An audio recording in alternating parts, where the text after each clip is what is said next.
Everybody, Invisiblekatana here with my review for The Book of Boba Fett, Episode 4. I don't remember the name, but this guy is coming back. And that's all that matters. I don't know if you guys could hear anything I was saying in that, but I hope you could. Because this episode was great. They want me back. They want everybody back. I hope this is good for me, because, we talked about the last one. Everybody talked about the last one. And this one was just really good. This thing is so shiny. But it was just a really good episode. I was like, they had their bits and pieces, because I was like, okay. Honestly, so I'm high right now. Watch the episode high. It was a good experience. Literally, as soon as that first flashback came up, I was just like, oh, we're still doing this, huh?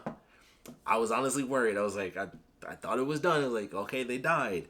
We know the Pikes are the bad guys now. And I think I mentioned, everybody wondered, like, are we actually going to see him, with Fennec and save her and stuff? Turns out that was worth seeing. Because honestly, a lot of stuff, it was like, all right, everything just seems like kind of piecemeal. And then the last one seemed like, okay, here's the end. It introduced, the ending of his family, the beginning of, like, the main villains. And I thought that was it. And it was like, no, he did some other stuff, too, that was really important. But at least it was worth seeing. So that's all I can say. It was worth seeing. We got a cool shootout. He obliterated stuff with the Slave One, which is wild. They did the bomb, and I think we all know, like, that bomb. Like, I honestly, as soon as he got the ship, I was like, man, he was shooting up the bikers, and I was like, if he dropped a bomb on them, just because, that would be pretty sick to see it, just, to hear that beautiful noise. But he wipes out the gang, and then he goes to the Sarlacc pit, and it's like, my armor's probably in here. Let me look. The way they did that scene, and I don't know if it was just because I was high, but I'm pretty sure it was confusing, because I'm like, the way they make it seem is that they're really getting super far inside of the Sarlacc's mouth. I know technically, like, the ship is just getting closer and closer, but I'm like, they're in a giant ship, like, they literally couldn't touch it. They were moving forward for so long. I was like, how is it showing further down its mouth and around the corner, but you can't even touch it, like, you can't even touch a part of it or it'll wake up. So it was like, how are they going this far down, but yet they haven't reached it? They can see, like, inside and around, but I'm like, it didn't make a lot of sense. Like, the amount of space that they actually moved didn't match up with how close they actually were to the thing. I was like, this seems like they're literally inside the thing. Like, it shrunk down Ant-Man style and started going in its mouth. And I'm like, this is what like, they wouldn't be able to see that much. But either way, it ended with an amazing explosion. He kills the Sarlacc pit, which was wild. Then everything flashes forward. It's like, all right, hey, I got my ship. I need a partner. We can build. I'll make a family and whatnot. And it was sweet. They had a cool shootout when they got the ship. Then we had the cool, like, Mafia Don scene where everyone's at the table. The Rancor pops up. It's like, why should we, why don't we take you out? And then boom, he used the Rancor, and it's like, wow, he's got a Rancor. That's pretty much how they acted. It was like, kids like, well, did you see that? Rancor. I pissed myself, but Rancor. So it was cool. I really enjoyed that. I thought it was a great ending. And it's like, all right, he made a deal with them to basically it was pretty much like, all right, I guess I'll fight and die. But if I die, just say you're neutral and you're good. So I was like, okay. And if you succeed, and they'll, of course, they'll end up eventually being like, we should actually back the dude and not just stay neutral. We should actually help this guy. Because like he said, they know that, they're not stupid enough to be like, the Pike will just stop. Like, they said that to him just to kind of, show a force type thing. Like, well, is he going to back down or what?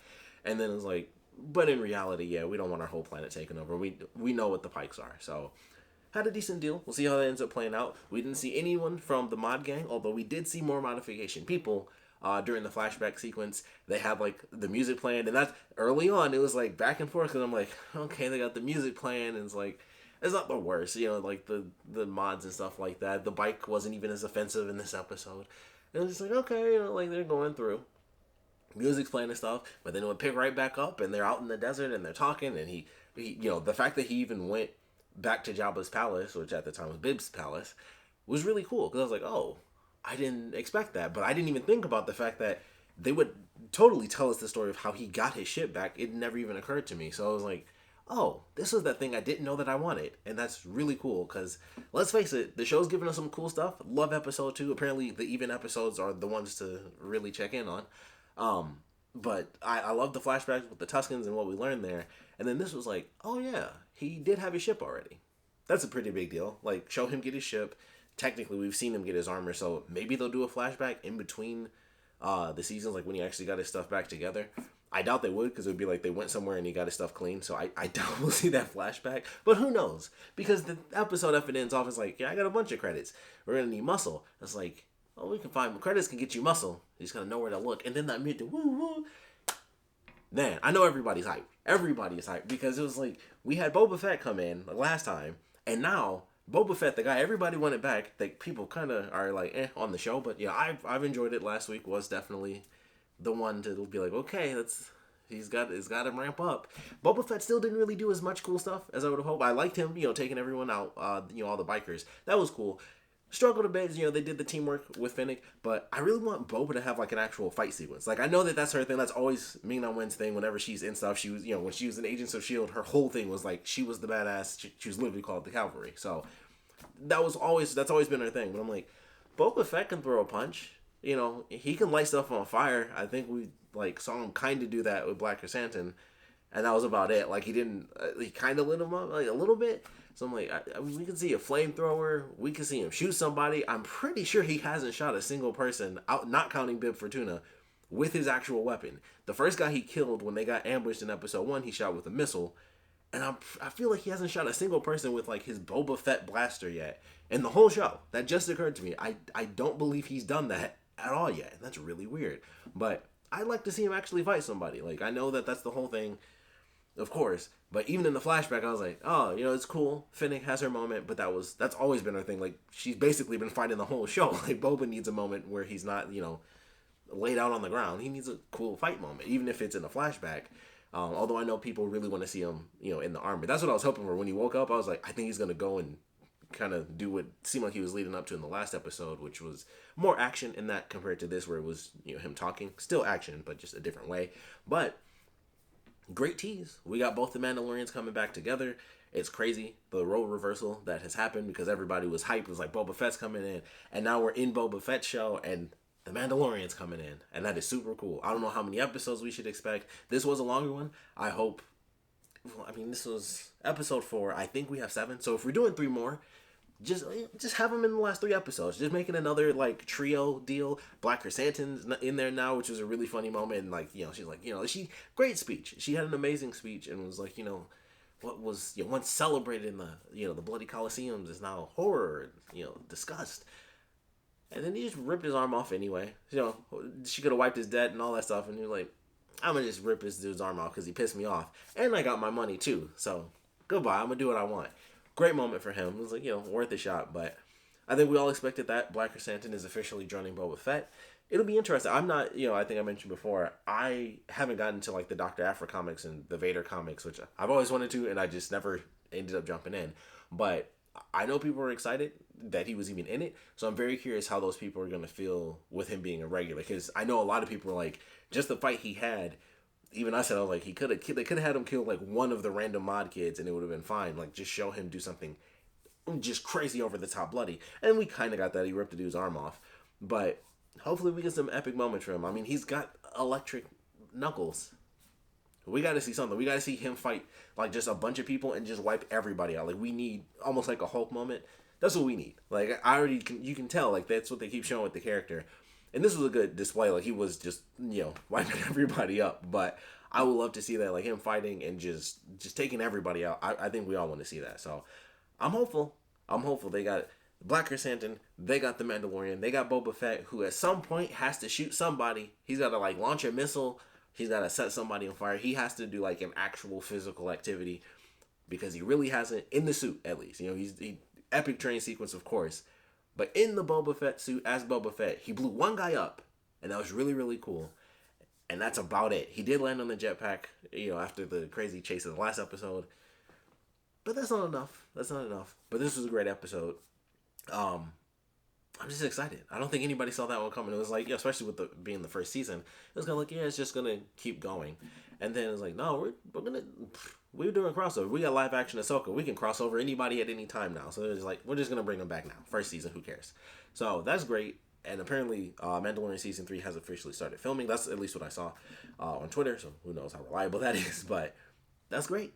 He comes in, and things are just going to... I think they would have picked up without him. That was just the epic way to cap off this epic episode. Because it was... It was a good episode all the way through, for the most part, throughout. The modification scene. The other one was definitely the droid sequence. It was like, oh, okay, so this is taking a minute. And he's like, oh, where'd you go? And I was like, okay, it's taking some time. We had the modification thing, a little dip, and then it went back up, and then they got in there, and it was like, at first it was simple, knock one droid down, turn off the other. It was like, okay, that's a simple procedure. And then they got to chase the other one around. I was like, all right, well, okay, I guess. But then it picked right back up, and it was fine. I was like, okay, good episode. Building everybody up. The characters we assumed were going to be built up anyway, but Black Chrysanthemum is in there. And then a nice little bonus at the end with the Mandalorian coming back. So Din Djarin will make his return. Who knows if he'll have a new ship? I mean, they might show him land. They might not. Like, we might get a new ship. Or he'll just have another Razor Crest and just, call it Razor Crest 2. So we'll see what happens in the next episode, sadly. Excuse me. We aren't really going to see any little baby Grogu. But we got the Mandalorian. We'll see what he's talking about, and maybe he'll drop his name. Like, yeah, I visit him. Luke is doing this. Maybe he might say Luke's name, and Boba will be like, "Oh, that's interesting," because I think we all want them to have a weird reconnection. Who knows? I mean, at this point, it's like water under the bridge, right? So that'll be cool. Maybe the CG. I was one of the iffy people for Mandalorian, but it doesn't matter what they do. I'm excited now. I hope it doesn't dip. That's honestly, I don't think it will. I'm fairly confident, but I was also confident in the last one too, where I was like, okay, it's going up, and it's also the flashback episodes that end up being really good too. That seems to be where all the action is. But they do make a note of saying you are fully complete. So I think that they even had it in the dialogue this week.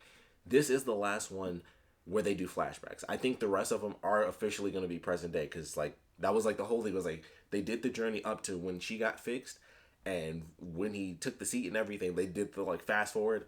We are done with flashbacks, so everything going forward is 100% progress for this war, crossovers, whatever they reference for season 2, whatever they reference as far as who the other 8 trillion Star Wars shows they got coming out.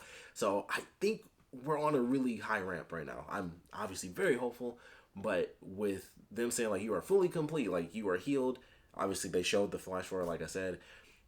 It's done. There are no more flashbacks unless they do the crazy thing and they show, I mentioned, in episode 1, teenage Boba Fett or mid-20s Boba. We're just moving forward with this war and how that's going to play out. So, as of now, I think we're just going up and up, and it should be good. I'm just going to say it should be good. We got multiple Mandalorians. We're going to have a bunch of sweet armor reflecting off of each other, and we're just going to have people dropping like flies. Now, the tricky thing is bringing back the Boba Fett we saw in The Mandalorian and not having this dude 100% outshine Boba Fett in his own show. He can have a moment, which I'm sure he will, but,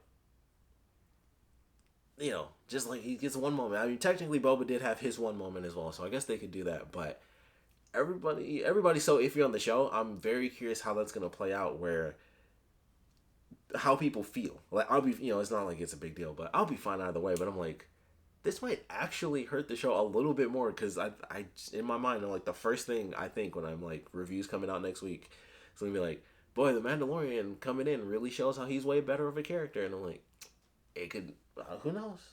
It's a delicate balance. Now officially two main characters come in, or be in the same space, so we shall see.